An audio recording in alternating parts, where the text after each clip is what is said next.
Great. Lovely to see you, Kunal. Thanks for joining today on the Pod Leaders podcast with Thornton Gregory. Really appreciate you taking the time. Thank you for having me, and it's great to be here. Great stuff. So, look, I mean, from the Pod Leaders perspective, we're looking to bring you some different topics which we think are interesting for both of our audiences. Working both within the recruitment space and obviously being an industry specialist like you are within sales enablement. I'm seeing, more and more people really need, the correct sales enablement makeup within their businesses to help them scale, even more so nowadays in the current market climate. And Kunal is one of the best that I've heard setting this up, working at some fantastic companies, seeing amazing things and supporting different scale of companies. So look, we've invited him on today to ask him some different questions about that particular topic, and hopefully that will be helpful for our listeners, and some pretty sort of fruitful discussion. So Kanesh, should we jump into those questions? Is that all good? Absolutely. Yeah, Yeah. let's go. Okay. Great. Okay. Cool. So look, I mean, as I mentioned before, you've got a fantastic experience in the space, but I guess can you share in a couple of minutes a little bit about your background and what brought you into the sales enablement space, please? A little bit about your journey. Sure. Thanks, Simon. So, yeah, I've been in the tech space for about over 20 years now. And probably around, let's say 15 of those years have been in various enablement roles. Literally starting from the bottom, being an enabler of partners at a SaaS firm, to kind of leading and building teams, global teams, focused on revenue enablement activities. Most of my sort of time within the enablement space has been working for kind of those Silicon Valley headquarters tech firms. But when somebody says they've kind of got into enablement around that 15-year period, it's not usually by design, right? It's normally by accident in some shape or form. And for me, I found that I had this knack of being able to kind of translate technology solutions to actual business solutions, value driven solutions. I mean, I combine that with kind of my understanding of people and having that empathy for people, especially salespeople. Combining that with data and the analytical aspect of it, and just having this general passion to unlock the potential of people. That combination I felt was suited to kind of what I'm doing now, which is enabling people to be the best that they can be in their roles. That's how I kind of got into it, and how I kind of drew my passion from that. And yeah, it's just gone on since then. Yeah. Okay. Really interesting. I mean, you've worked for some amazing companies over that period, haven't you? I mean, if from Yeah. memory, Taulia, SAP, most Hmm. recently user testing or Hmm. user Zoom. I don't know if they've Hmm. gone through the rebranding as yet, but Yeah. you must have seen some incredible environments that have really moved the needle in terms of revenue. And I know you write a lot about that in Hmm. on your LinkedIn in Hmm. particular, and how passionate you are about that. I guess the sales enablement space you touched upon there, people falling into it. I think that's an interesting point because, Mm. I mean, I've been working in different guises around recruitment and martech, and I'm seeing sales enablement more often than coming up in sort of forward thinking companies, right? Mm. And the backgrounds are very, very different, right, for people that have come into that. But how do you think sales enablement has evolved in Mm. the time that you've been in that in involved with the topic? Yeah, sure. I mean, and it has evolved significantly, and continues to evolve, right? Based on many factors, including sort of the macroeconomic trends, the geopolitical issues, and all these kind of things. It's impacting everything. But really, to kind of paint this picture, if we go back around 20, maybe 25 years since SaaS, this B2B enterprise SaaS started to become more relevant and prevalent in the space, the likes of Salesforce and ServiceNow and SuccessFactors, those kind of companies were formed, right? Who were the pioneers of B2B SaaS. Now, sales training has been around for decades, right? Decades and decades. There's movies about it, all these kind of things. But when SaaS came along, and suddenly companies realized, well, we've got to train our people in a slightly different way here. right? Because the model is so different, not just in terms of how we build products, but how we market them, how we sell them, how we maintain them, how we retain customers. It's all new. And that was really the birth of enablement as we kind of know it today, right? It's kind of where it came from. And it continued from there. And really it was around maybe 6, maybe 7 years ago, perhaps, when things exploded in the enablement space. And the main reason for that was, analysts started buzzing about sales enablement.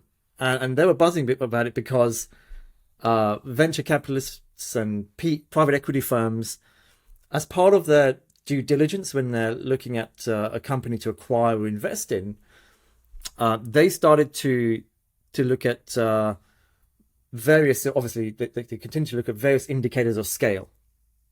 And one of those indicators of scale became enablement, right? And the questions they were asking was, well, tell us about your sales enablement function.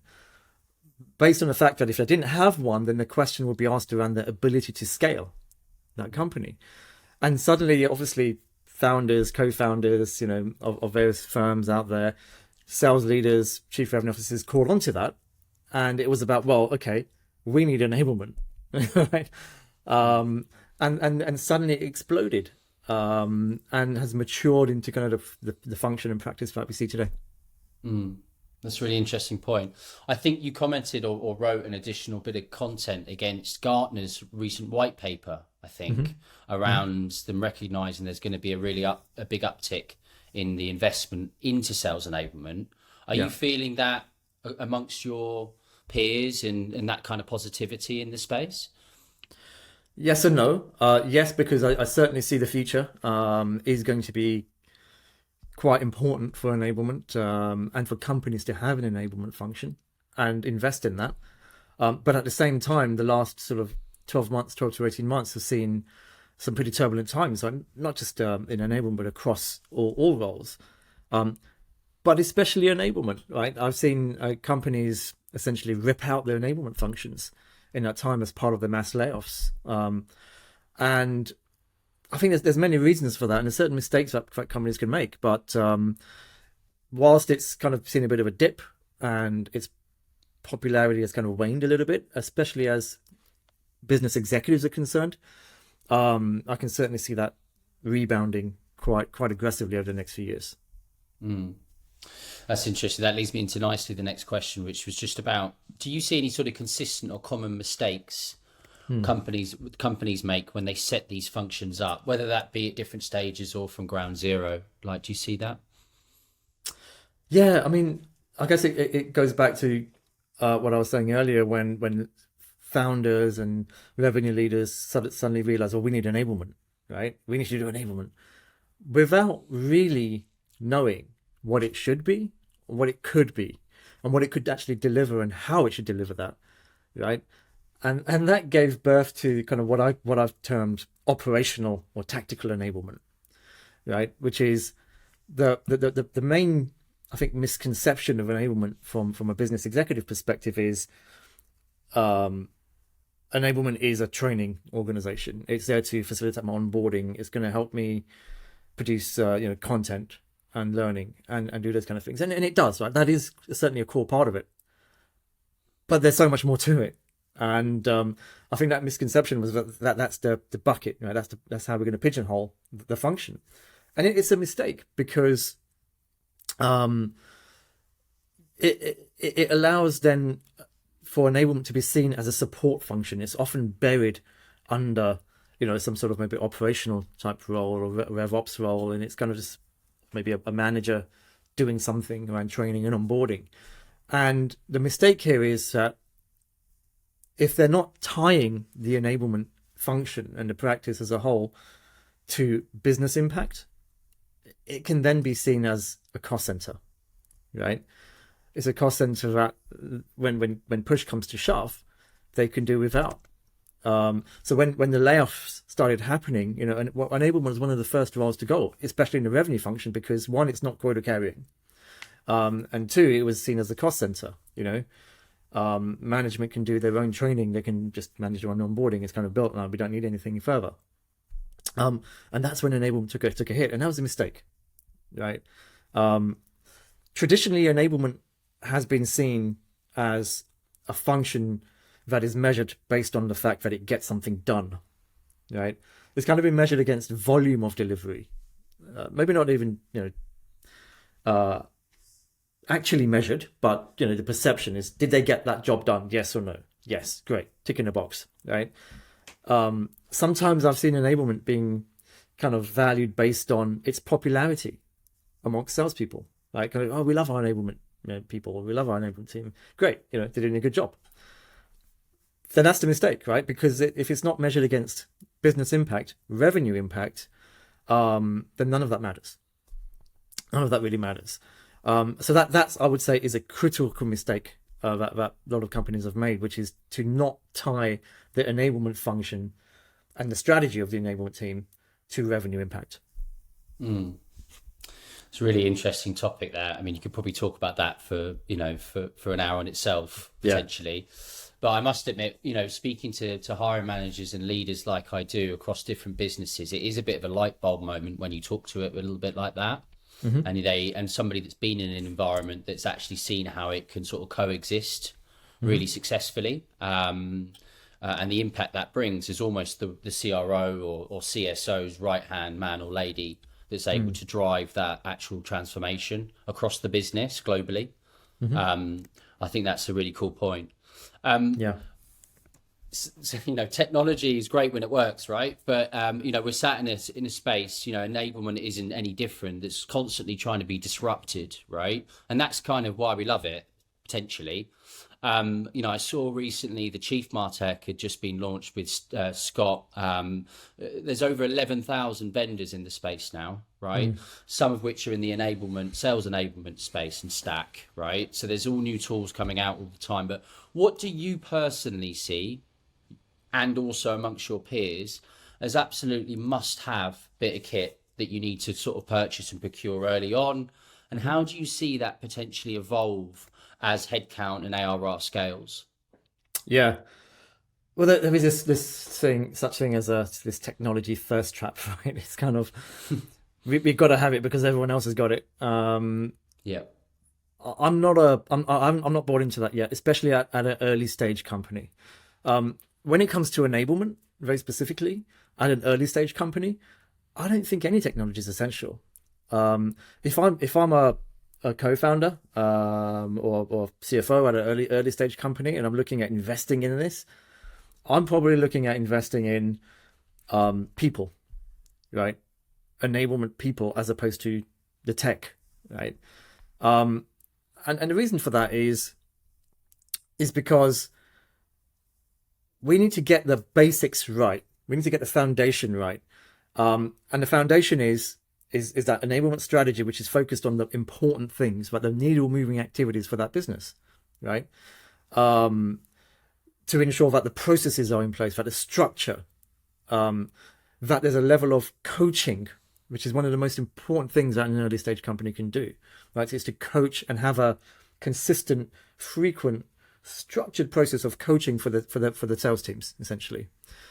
None of that at an early stage requires tech because it's not high volume, right, at that stage. As it evolves, of course, you can hit a brick wall pretty quickly, and you can limit your ability to scale. So as time evolves, yes, certain technology certainly becomes more important. So the core sales enablement platforms that I would consider, as my first enablement platforms, would be content and engagement platforms. So the likes of Seismic, HighSpot, Showpad. There's many others. Must be at least 15 by now on the market, who help to increase the productivity and efficiency of your sales reps by giving them access to information and content fast, right? But also from an engagement perspective, to ensure that salespeople can demonstrate the right behaviors to engage with the content, to adopt it, but then also deliver a better buying experience to their prospects, right? Digital sales rooms is a thing that's been talked about quite a lot recently. Forbes just released an article yesterday, I think, on this, which is the differentiator from a sales process is not just a product, it's not just a sales team, it's not just a company, it's now also the experience right? So those kind of platforms can help with that. Trumpet is another great one that people should pay attention to. It's all about the buyer experience. So that's the first platform I would recommend. The second platform, again, it focuses back again on the coaching aspect, which I think is so important, especially at the early to mid stage companies. So tools such as conversation intelligence, there's a few out there. Jiminy, a UK-based firm. Chorus is now part of Zoom Info. Gong is probably the most famous brand. It's all about the observation of those conversations, the analytics and data to help drive the feedback that I'm providing to my reps, and how I'm coaching my reps as well, right? It's that data more so than the conversation itself, the data that you can and the analysis that you can drive from that, which helps to really focus on the conversations that I need to have with my reps as a manager and as an enablement leader, right? So that's, I think, is the second platform I'd recommend. And the third one, often overlooked until late stage, but I would look at this at an earlier stage, are competency-based platforms as well. What I mean by that is a lot of companies and sales teams struggle to answer the question, what makes my top performer a top performer? Right? The aim ultimately is to hire more of that type of person, right? Is to create more of that type of person within the business, is to convert maybe the lower to mid or average performers into those top performers. So what makes a top performer a top performer? The makeup of a top performer is a bunch of things, right? It's around their competencies, it's their behaviors, it's the processes that they follow, it's the engagement and adoption that they demonstrate. There's a bunch of things. So a platform to itemize that, essentially, to outline that, to structure that, and then to determine, well, where does everyone in my company, or everyone in my sales team at least, stand against that threshold, against that benchmark. And to see that data, I think, is so important, because then you can act upon it, right? It ties into everything what I've been talking about. The name of the game right now is not necessarily onboarding, which is where traditionally enablement has been focused, because let's face it, companies are slowing down their hiring, as you'll know better than anybody. The name of the game has become performance optimization.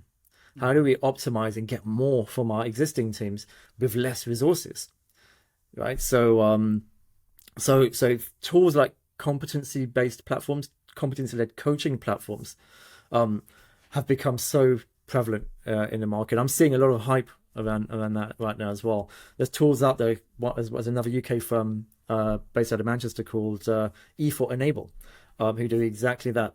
So people should be looking at those kind of companies to say, well, what does my top performer look like? How do I create more of them? And there's platforms out there that can help them do that.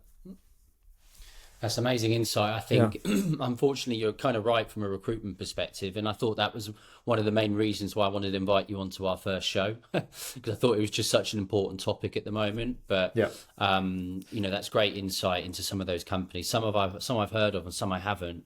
Mm-hmm. You mentioned there just about scale and, obviously the development of that stack. But, at what size headcount do you think you need a sales enablement team in place? Is that something that you get asked regularly? Yeah, sometimes. I've seen companies with 20 sales reps have an enablement function. I've seen companies with 250 sales reps with maybe 2 enablement people. I've seen companies at the same size with 15 enablement people. There's certainly different scales and different ranges to this. My recommendation will be, when you get to around about that 30 to 50 mark in terms of sales reps, and those reps could be anything, right? They could be sales development reps, right? SDRs, inside sales type roles. It could be account executives. It could be account managers perhaps as well. Around that 30 to 50 mark is a good time to start thinking about, okay, how do I scale this? How do I get them to the next level? How do I optimize that team to operate like a team of double its size without investing in that? Enablement is the way to do it. And the way I kind of see the measure of enablement is, I talked earlier about operational enablement, and they're doing the basics of enablement training, onboarding, content creation. They'll be delivering something around 5%, less than 5% of revenue impact right? They won't be measuring it, but that's my estimation based on what I've seen and what those functions can do. Whereas the more strategic, laser focused, revenue driven enablement functions are delivering upwards of 15% revenue impact. That's a big difference, especially for a company, who might be doing something around that 30 to 50 to $100 million mark in revenue. That's a lot of money on the table. And so, that's kind of where I see the importance, in the range. It really depends on what do you have and what are you trying to achieve out of this, because enablement can be a way to unlock it. I think that's, just to double back on that a little bit. I think if used correctly, like if you said there, the difference in percentages is vast when you're talking about many millions of ARR, right? And if used correctly, it can be a real force magnifier within the business. So I think that's absolutely crucial to sort of, just emphasize that point. Why do you think, just to go a little layer deeper than that, why do you think there's such a variance in terms of, 200 people, there could be a team of 15 or 5? Do you think it's just an education thing? Or do you think they may have done it in a previous company from a leadership perspective and gone, that suits us? Or what do you think the reason for that is? I think the biggest problem that revenue leaders face when it comes to, thinking about enablement specifically is, I would say probably around that 90% mark of revenue leaders who hire an enablement function and implement it are not able to answer one pretty simple question on the surface, right? Which is, what is the revenue impact of your enablement function? So when you say, they hired, maybe in a previous company and it worked for them, the question I'm asking, what do you mean by worked for them? What worked? How do you measure what worked, right? And there's no answer, right? That's tangible, that ties to revenue specifically. I think that's the problem. Without knowing the answer to that question, what's the revenue impact of my enablement function? You don't know, right? And talking about a company with 250 sales reps who have maybe 15 enablement people, maybe they're investing, I don't know, maybe they're investing something between 5 million a year on that team, plus the tech stack and everything else that goes with it. But they're not able to answer the question, what's the revenue impact of that? That's the problem, right? And it puts those kind of teams at risk when push comes to shove. And when that CFO starts asking a question around, I need to find X million dollars in this business, where am I going to find it, right? That's where it's going to come from, right? Because they're not able to answer that question. And I think that's the source of the problem. That's the source of why we have so many different ranges.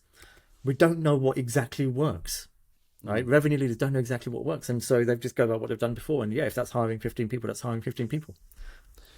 Do you think in time more data will be gathered and there'll become a bit more of a blueprint around this, a bit more structure shared within the kind of the broader community? Or do you still think it's going to be each person has a slightly different view on that?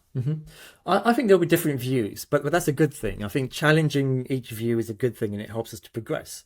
But at this point in time, I would say that, a big number of revenue leaders don't know that this is a problem that they have, right? It's one of those challenging type sales. They're going to have to educate on the fact that enablement can deliver up to between anything up to 15 to 20% of revenue, right?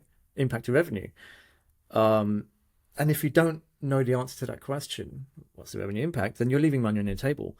So there's an education around that, right? That needs to take place. The other challenge I think we have is, I say, measuring impact to revenue quite easily, but it's not that easily done either, right?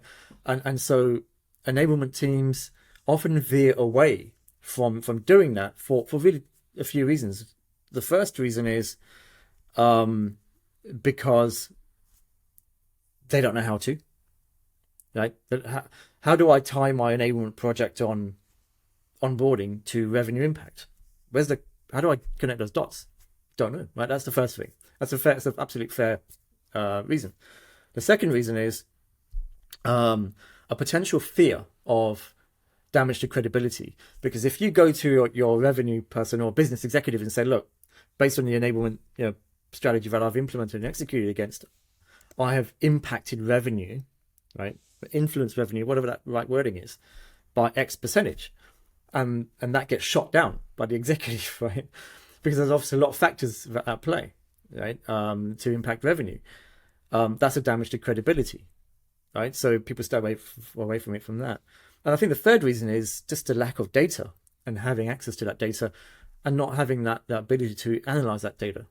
So I think going back to one of the previous questions around the evolution of enablement, I think this is one of the things, is having that ability to analyze information and data and process it and tie it to what you're doing, driving what you're doing and measuring what you're doing ultimately as well.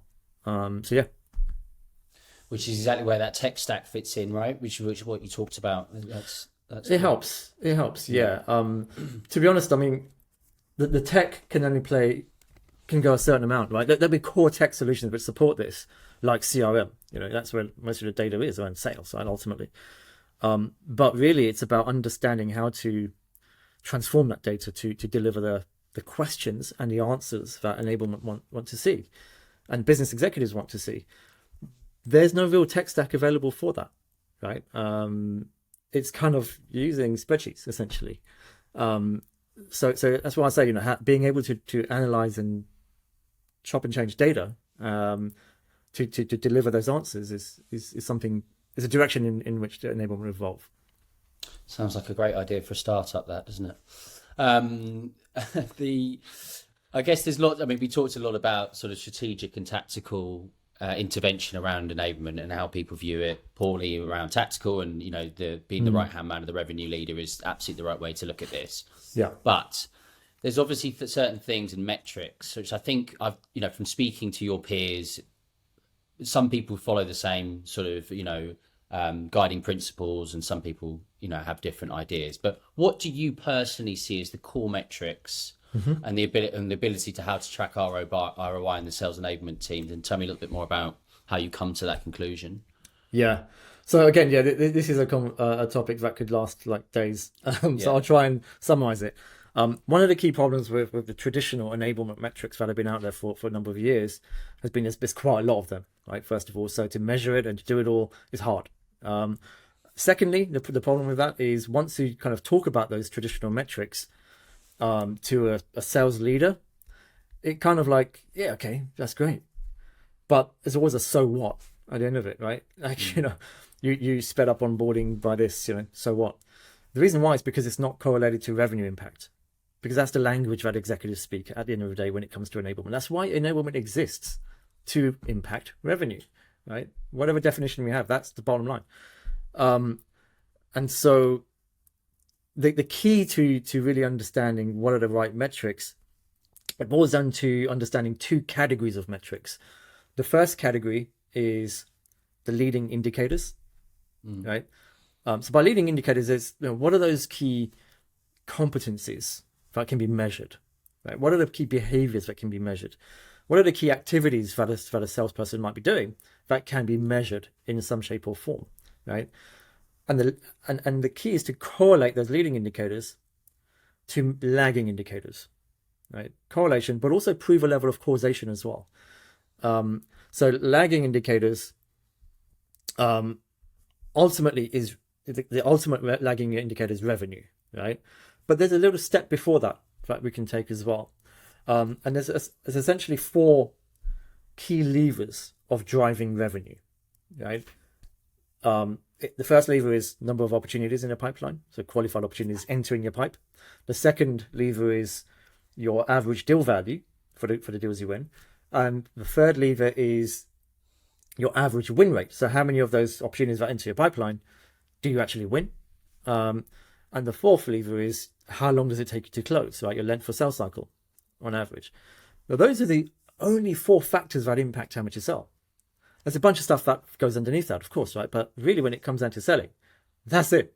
So the key here is to correlate those leading indicators, right? Behaviors, competencies, process, adoption, tech, all these kind of things, to each of those levers, right? And there'll be some leading indicators which drive more than one lever, right? But those are probably the more important ones. But if you can correlate it in that way, prove an impact to those levers, demonstrate a level of causation, that's really the key to driving revenue impact and proving revenue impact of an enablement function.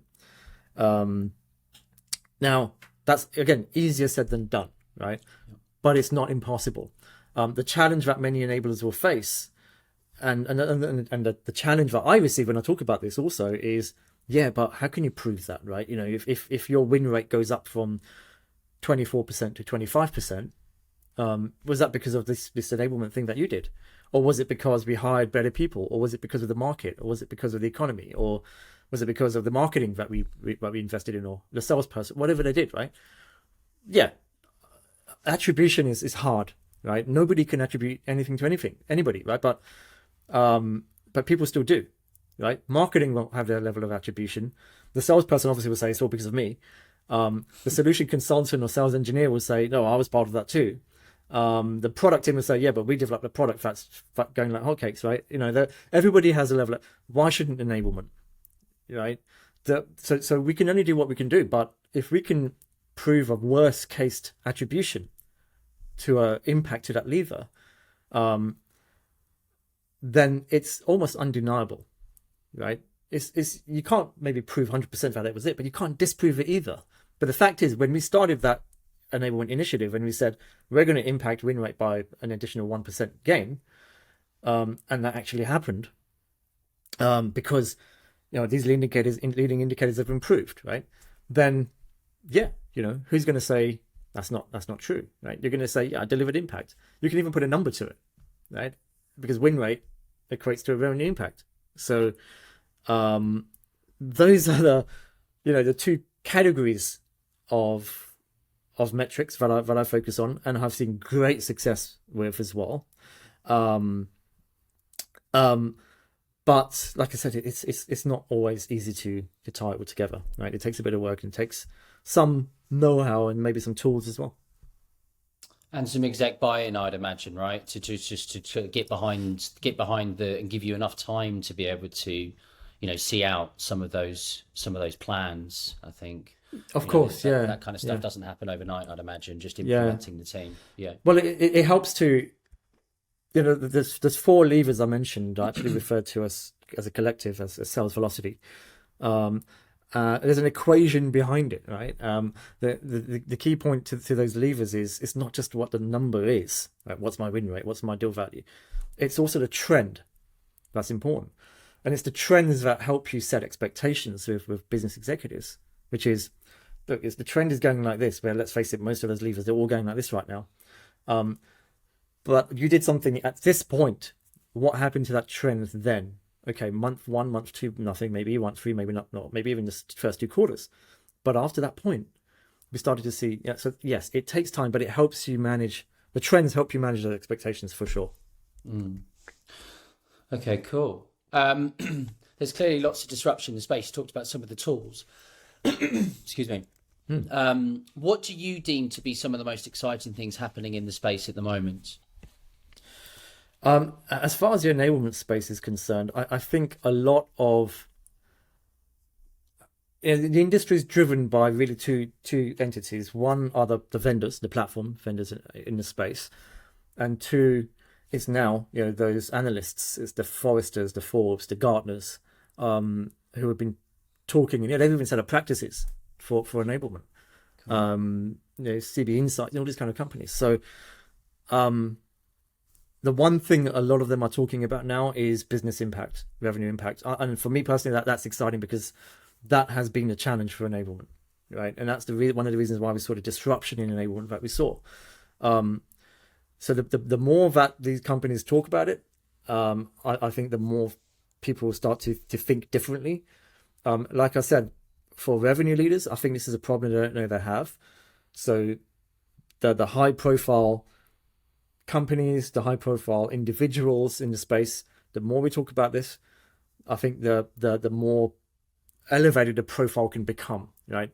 The more important the role can become.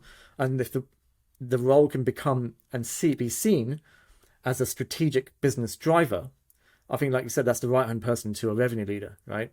And what all that brings is an elevated, you know, role, a higher level of job title even, which leads to a higher compensation for everyone in enablement.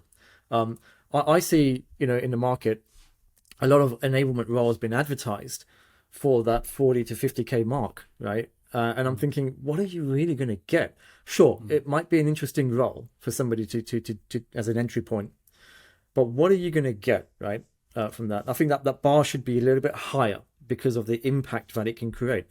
But when I look at those job descriptions, I'm thinking, yeah, okay, that's probably that kind of role, because all you're focused on is really a bit of training and some content creation, maybe putting an onboarding plan together. Yeah, fair enough, right? So ultimately, and not many people talk about this, but the compensation modeling of an enablement role needs to change slightly as well. It needs to be a lot more aligned to the quota carriers, not necessarily quota carrying role, but quota influencing measures, as opposed to kind of banded together with the rest of the company, sort of commission schemes, annual bonus, that kind of thing. I think it needs to change. Elevating the role helps certainly to do that. I've seen this in action. I've seen people do it. For me personally, that elevation is exciting, and I'm hoping that we're going to see it over the next few years. Yeah, me too. The way you talked about it, I can see why it ties in nicely. And I do hope that that becomes more frequent and more common in within your peers. I guess I saw that you set up the sales velocity labs as a little bit of a side project. I think maybe off the back of some of this kind of gap in the market, almost an education that maybe you feel needs to happen with various sizes of companies out there. Tell us a little bit more about that, and a little bit about some of the projects or some of the kind of use cases that you're trying to solve. Yeah, sure. So I set up sales velocity labs for exactly the reason we've been talking about. Yeah, there is a gap in the market. At the same time, companies have been letting go of their enablement teams, right? They've been laying off, or they've been thinning the function out. So there's certainly a need for the role, right? I think everybody knows that. So companies are having to do more of less. So doing it maybe on a fractional basis is a good solution for this current point in time. So that's one of the key reasons. Secondly, I've set up the company to answer that key question that I mentioned earlier. What is the revenue impact of your enablement function? But then to take that impact, whatever that impact is, and take it to that 15 to 20% mark, right? So we do that essentially in four ways. First of all, I've talked a lot about how hard it is to correlate, the leading indicators to lagging indicators, to measure all of that, to calculate it all. So we've built a tool that actually helps you drive and understand and benchmark your sales velocity to deliver a gap between your revenue target and where you currently are based on your benchmarks, and actually to simulate pulling those levers of sales velocity, opportunities, win rate, deal value, all those things. Pull those levers so you can simulate how do you get from where you are to where you want to be. Which of those levers do you focus on? How hard do you pull it? When do you pull it? And then ultimately tie your enablement programs or your strategies to each of those levers to really break down how you're going to see 2% impact to win rate, how you're going to see that 10% impact to opportunities that you need, all those kind of things. So this is going to help them, companies, revenue leaders, enablement teams to do that, to understand what is the revenue impact of my enablement function? What can I do? The second thing that we'll do is all of that, but drill down a little bit deeper. So kind of really understanding the bottlenecks, the blind spots when it comes to those revenue impacting levers, and help people simulate and path to create a trajectory towards bridging the revenue gaps. And the last two things we'll do is help them build the enablement strategy, which is laser focused on those revenue impacting initiatives, and ultimately execute against it all as well. So that's the key reason why I created this. And in terms of the work we're seeing, a lot of it is around, tell me what this will do for me, tell me how this will, tell me what it will deliver in terms of return. The tool I mentioned is a free sign up. So we're seeing a lot of people going in there and saying, I need to know how you've calculated this. I need to understand how I can actually make this reality, right? So some interesting projects out there and some interesting companies that I'm working with who are realizing, like you say, it's an eye-opening moment that actually, yeah, this is a problem I didn't realize I had. Right, I need to get my enablement team to push harder on these things and to think differently about these things. Right, so yeah, interesting times. Yeah, I think it's super cool that you productize that, giving people an opportunity to go in and just calculate that and drive some of that awareness. The fractional stuff I'm seeing more and more. Maybe it's a cause and effect of the current economic climate. Mm-hmm. Excuse me, current economic climate. But you know, I'm seeing the guys over at like Scale Wise, not from a revenue enablement, but from a sales leadership perspective, even sort of the plug and play. Mm. So that's cool. You know, I really think that's that. You know, there's certainly room in, and there's a tribe of people that want to do that. Um, okay, cool. I mean, we're running way over, so sorry, Kunal, but I've got a couple more questions, and then if it's okay, you know, hopefully they'll be fairly quick. And then I've just got a little bit of fun, sort of quick fire questions, just Okay. which I haven't actually shared with you before we've spoken. So I guess just from a question perspective, you know, it's an emerging role, and you know, we talked a lot about how there's some education going on around that, yeah, and it looks at different shapes and sizes within each company. If you were talking to somebody that's wants to get into sales enablement and says, hey, you know, mummy, daddy, I want to be in sales enablement and this is my future. How do they do that? Say if you come out straight out of university, like what's the best route Mm-hmm. into that world and the most effective way to be seen and heard and learn? It's funny. I mean, the role itself and sales as a role itself is it's a bit of a Gary Neville thing, right? Nobody grows up to be want to be a right back. Um, so it's sales and enablement is certainly one of the things that people fall into, right? I'm seeing that change a little bit. I'm seeing the perception of sales changing, and a lot of that's coming from social media, right? You know, platforms like TikTok and those kind of things where people talk about, I'm in tech sales and I earn X every year, and people are like, oh, how do I do that? So it is changing. I think, you know, it's such a broad answer to the question, but to really kind of summarize my viewpoint on this, just make sure that you understand that the mechanics of how companies make money. I think that's one of the first things. Right? If you can understand that, it helps you to understand how a pain point that a company may have is impacting their ability to make money, right, in some shape or form, or even save money perhaps, and what your solution to that can do to plug that pain point ultimately, right? So I think it starts from that as a source. Start from how does a business make money, right? And lots of companies do it in very different ways, like different revenue streams and different ways of generating profit ultimately. But to understand that those financial metrics, trends, and you know, the outline of that, I think is very important. Secondly, I would say is the ability to understand really four things. One, that, as I said, the metrics behind the company. The second thing is how to identify pain points and challenges, and not just identify them, but quantify the impact of them, which may point back to the metrics, right? So really quantifying pain points of a business.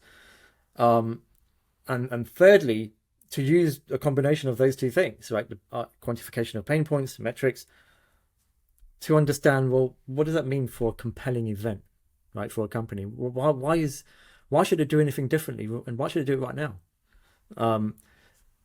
If as a newbie in a sales domain, whether that's sales or even enablement, if you can figure those three things out and be adept at doing that fast and accurately, then that is a very powerful skill to have, because what that does is it helps you to formulate the why behind everything, right? Those three things, it helps you to formulate the why, and it's the why that ultimately sells, right? For anyone who hasn't seen it yet, I'd recommend a TED talk by a guy called Simon Sinek. He talks about the golden circle, which is all about starting from the why.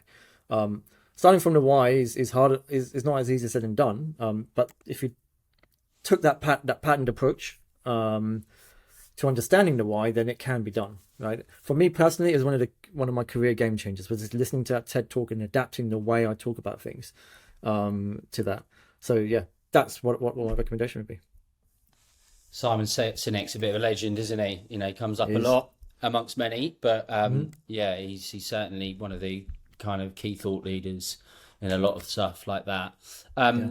Funnily enough, that ties very nicely into the final question. So you talked a little bit about podcasts there, yeah. Obviously, LinkedIn and the amount of information out there is sprawling almost nowadays. But Yeah. is there anybody if somebody's listened to this and gone, blimey, that's really cool, right?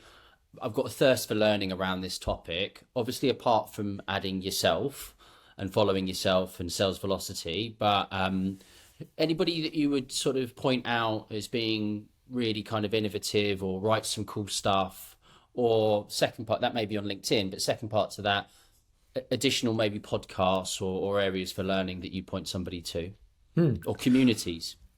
Yeah. I mean, specifically speaking about the enablement side of things, I mean, it's a growing community and there's lots of different communities as well now.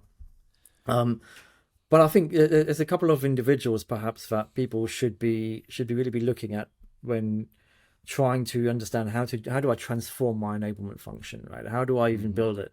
There's one person called Mike Kunkel, Kunkel, and he talks about the building blocks of enablement. The building blocks are, it starts out as an outline on a high level, but it delves very deep and it goes granular into the detail as to what each thing means. One of those key components is around business impact, right? So Mike is a very big proponent of delivering business impact through the enablement function. He talks a lot about somebody to follow there. And in terms of other groups or communities, I would suggest the Sales Enablement Society as well. There's a bunch of communities out there. There's a Sales Enablement Collective, Sales Enablement Squad, there's perhaps one or two others as well. But the Sales Enablement Society is a not-for-profit organization, right? They don't need sponsors, or there's no affiliation to any particular vendors. There's absolutely zero sales that happen, right, in that community, right? So if you're looking for a complete neutral, unbiased view and information, then that's a great place to go. And they will have their webinars, their podcasts, and their thought leaders as part of that as well. So yeah. So somebody can just go on their website and sign up for some of that content, or is there actually in person? I know you've been in Amsterdam, I think, if I remember rightly. Is there in-person events that those guys run? Yeah, so they actually have what I call regionalized or localized chapters. Okay. Those chapters are predominantly city-based. So the London chapter exists, and there'll be meetups, there'll be groups. And I was at one in London a few weeks ago. It was a great event with probably around 40 or 50 people there. Cool. Throughout Europe, they have the same chapters, and throughout most cities in the US, they have chapters as well. So, and again, it's not for profit, right? There's no incentive here other than education, elevating the role, getting people to be the best they can be. So yeah, just giving a bit back. I like it. No, yeah. It's purpose led. I really got a lot of time for that. All right, thank you for that. That was such a load of stuff in there, and appreciate, I fired a couple off piece there, but you fielded them fantastically. Let's just run through. There's just a few additional questions. We've got to know each other quite well over the last couple of years, but for people that don't, maybe this will give you a little bit more flavor, right? So, quick answers, please, whatever comes into your head. So first question is, favorite piece of tech or app you are using personally now? ChatGPT. I thought it might be. I'm surprised we haven't touched upon it yet. Right, iOS or Android? iOS. Okay, I saw from your headphones. Night at the disco or night at the restaurant? Night at the restaurant. Okay. These days anyway. Yeah, ditto. Favorite food? Pasta. Okay, cool. Favorite movie? Goodfellas. Okay, cool. Favorite place you've been on holiday or visited? The Maldives. Lovely place. Yeah. What's your guilty pleasure? Chocolate. Okay, cool. If you had one superpower, what would it be and why? To go back in time, so I can buy the right stocks. Great answer. Okay, last one. Look, God forbid, obviously, health and safety is utmost important, but your house is burning down. You've got one item you're able to take with you out your house. What is it and why? Um, as opposed to kind of people, obviously. Well, I mean, your wife might have something to say, but So after the people are out, if I have one item I take,